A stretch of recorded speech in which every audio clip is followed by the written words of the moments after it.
ओम शांति। आज ये चिंतन चल रहा था कि परमात्मा ज्ञान जो है वो हमें गिल्ट से और डर से बाहर निकालता है, क्योंकि हमारे अंदर बचपन से ही शुरू से ही हम समाज में ये अम, डर में जीते होते हैं, है ना। हर बात में डराया जाता है और गिल्ट में। और जब हम डर और गिल्ट में रहते हैं तो क्या होता है, जब हम डर और गिल्ट में रहते हैं तो हम स्वमान में नहीं रहते हैं, अपने आत्मिक स्टेज में नहीं रह पाते हैं। क्योंकि हर समय हम जब डर और गिल्ट में हैं तो हम दास प्रजा बन के ही रह जाते हैं। और परमात्मा तो हमें स्वराज्य अधिकारी बनाते हैं, माने कि स्वयं पर राज करना। स्वयं पर राज करना माने अपनी राजधानी खुद तैयार करना। माने क्या, अपने अनुसार आप अपने श्रेष्ठ संकल्पों की रचना करते हैं, अपने मन बुद्धि संस्कार को अपने हिसाब से चलाते हैं, ना कि मन के हिसाब से आप चलते हो।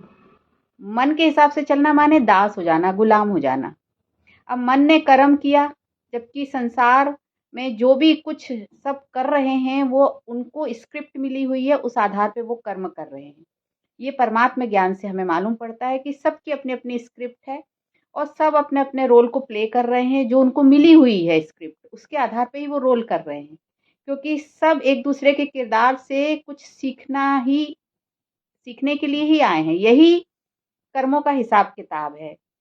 एक दूसरे से सीखते हैं, एक दूसरे से कर्मों का हिसाब किताब। उसको शब्दों में आप कुछ भी बोल लो, लेकिन हकीकत यही है कि आत्मा जो है वो इस सृष्टि में, इस प्रकृति का माने पांच तत्वों का आधार लेके, इस शरीर का आधार लेके सारे अनुभव करती है। आत्मा के अंदर ये सारे अनुभव मर्ज होते जाते हैं। कितने जन्म लिए, शरीर धारण किया और कितने तरीके के अनुभव से गुजरती है आत्मा। तो सभी अपना अपना किरदार कर रहे हैं। यदि हम आत्मिक स्टेज में रह के परमात्मा ज्ञान के आधार पर देखते हैं तो सब अपने अपने किरदार को निभा रहे हैं। और उनके साथ उनको जो रोल मिला है वो अच्छा भी मिला है तो किसी को बुरा भी मिला है। उनकी आत्मा की जितनी शक्ति है, जितना उनकी मन के अंदर पावर है, उस आधार पे ही वो कर्म कर रहे हैं। तो हम सब भी वैसे ही हैं। हम सब भी अपनी स्क्रिप्ट के अनुसार ही ये मतलब हम सब मतलब ये जो रोल है, ये जो शरीर और मन के द्वारा जो भी कर्म हो रहा है वो स्क्रिप्ट अनुसार हो रहा है। इसलिए हम लोग कठपुतली हैं। कहते हैं ना, हम सब कठपुतली हैं, तो हमको नचाया जा रहा है। जैसे कर्म स्क्रिप्ट दी गई है वैसे हम सब कर्म कर रहे हैं। तो ऐसे ही कर्म करते करते अच्छा कर्म भी होता, बुरा कर्म भी होता है, तो हमको गिल्ट में ही फिर समाज में डाल दिया जाता है। गिल्ट में कि हमसे ये गलती हुई है, माफ़ी मांगो, माफ़ी मांगो, है ना। और फिर दुख मनाओ कुछ बुरा हो गया तो, या फिर तो डरते रहो कि ऐसा हो जाएगा वैसा हो जाएगा। तो ये समाज से हमने सीखा। क्यों? क्योंकि कर्मों की फिलॉसफी के हमारे पर लागू की गई। लेकिन फिर परमात्मा इन सारे जंजाल से बाहर निकालते हैं। वो कहते बहुत हो गया, सब कुछ देख लिया ना, फिर भी तुमको खुशी और शांति और सुख नहीं मिल रहा है। तो इसका क्या मतलब है कि पहले तो तुमको परमात्मा ज्ञान देके इस गिल्ट से और इस डर से निकालते हैं कि तुम कुछ कर रहे हो। तुम कुछ नहीं कर रहे, तुमको स्क्रिप्ट मिली है, तुम उस स्क्रिप्ट को बस एक्ट कर रहे हो। उस स्क्रिप्ट के आधार पे तुम एक्ट कर रहे हो। मतलब तुम क्या, तुम्हारा रोल एक्ट कर रहा है। जो ये नाम मिला है, जो ये शरीर मिला है, जो ये मन मिला है, वो ये सब कुछ कर रहा है। और इस तरीके से वो सारे अनुभवों को ले रहा है ना, इस सृष्टि में। लेकिन आत्मा इस सबको साक्षी होके देख रही है। तो अब मैं अपने को आत्मा मानूं क्योंकि मैं परमात्मा की संतान हूँ। ये बात जब, इतनी श्रेष्ठ संकल्प जब हम अपने मन को देते हैं तो फिर हम इस रोल को एक एक्टर होके प्ले करते हैं। और दूसरे को भी फिर देख पाते हैं कि वो भी एक्टर है, चाहे वो विलेन है चाहे वो हीरो है, वो रोल अपना प्ले कर रहा है। तब हम उसको निर्दोष भाव से देख पाते हैं कि वो निर्दोष है। लेकिन जब हम रोल समझ के करते हैं, देखते हैं, मन समझ के देख रहे हैं, दूसरे को देख रहे हैं, तो फिर हमको उसमें दोष दिखने लगता है। और जन्म जन्म के हमारा यही अभ्यास है कि हम खुद को भी रोल मानते हैं, मन मान के चलते हैं और दूसरों को भी। रोल और मन मान के चलते हैं तो फिर हम उसको निर्दोष नहीं मानते हैं, फिर हम उसमें दोष निकालते हैं और इसी से कर्म बंधन बन जाते हैं। तो परमात्मा कहते हैं कि मन तो कह रहा है कि ये कर्म गलत है, ये तो कहेगा ही मन, है ना, क्योंकि मन की तो कंडीशनिंग ही ऐसी हुई है। लेकिन परमात्मा कहते हैं तुम आत्मा हो।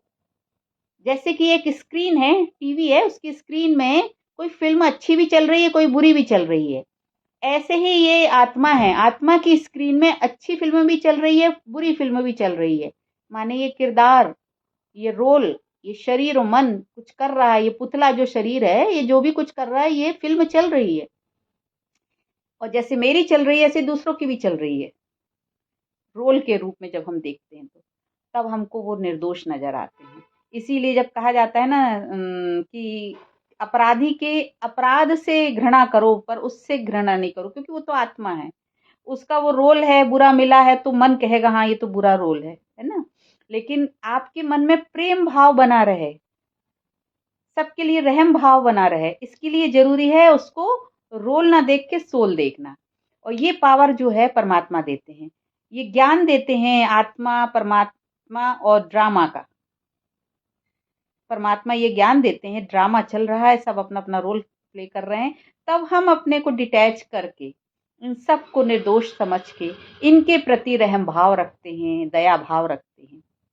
और फिर भगवान से प्रार्थना क्या करते हैं, ईश्वर से प्रार्थना क्या करते हैं, फिर प्रार्थना के भाव क्या आते हैं, दुआ क्या मांगते हैं कि इनको शक्ति मिले, इनको मुक्ति मिले। तो ये भाव तभी आएंगे जब हमारे अंदर गिल्ट नहीं होगा, जब डर नहीं होगा, जब हम स्वमान में होंगे, जब हमारे अंदर ज्ञान होगा, समझ होगी, विवेक होगा, तब हम दूसरों के प्रति शुभ भावना रख के उनकी शक्ति के लिए दुआ करेंगे। हम जब स्वमान में होंगे, शक्ति स्वरूप होंगे, तो उनके तरफ शक्ति की वाइब्रेशन भेज सकेंगे। उनकी उनको इस कर्म जाल से, इस जो माया जाल में फंसे हैं उससे वो मुक्त हों, ऐसे भाव हम जब अपने अंदर रखेंगे तो वो धीरे धीरे उस जाल से मुक्त होंगे। क्योंकि वो तो ज्ञान नहीं ले रहे हैं ना दुनिया वाले, लेकिन आप जब ज्ञान ले रहे हो तो आपको तो ये समझ है ना कि वो एक्टिंग कर रहे हैं, उनको वो रोल मिला है, वो रोल प्ले कर रहे हैं, लेकिन आत्मा तो सबकी निर्दोष है। इस भाव से ही मन में दया रहम प्रेम आता है, जो ईश्वर का प्रेम है। जैसा ईश्वर का प्रेम है, ईश्वर कहता है जैसे हो तुम वैसे मेरे सामने समर्पित हो जाओ। तो जैसे हम परमात्मा के सामने समर्पित हो जाते हैं, पुरानी सारी चीजों को छोड़ के, बस जैसा तू मेरे को रखे, परमात्मा से हम ये बोलते ना, भगवान तुम जैसा मुझे रखोगे, जो खिलाओगे, जैसा पालोगे, जैसा रखोगे वैसा चलेंगे। अपने आप को सौंप दिया परमात्मा के सामने, है ना। परमात्मा की श्रीमत के अनुसार हम चल रहे हैं अगर, तो फिर जो भी होगा वो संभालेगा। तो इसी तरीके से हम भाव हमारे अंदर आता है दूसरों के लिए भी, कि दूसरे भी परमात्मा की शरण में जाके मुक्त हो जाएं। तो ये भाव तभी आएगा जब हम परमात्मा को जानेंगे, आत्मा को जानेंगे और इस ड्रामा के ज्ञान को समझेंगे। ओम शांति।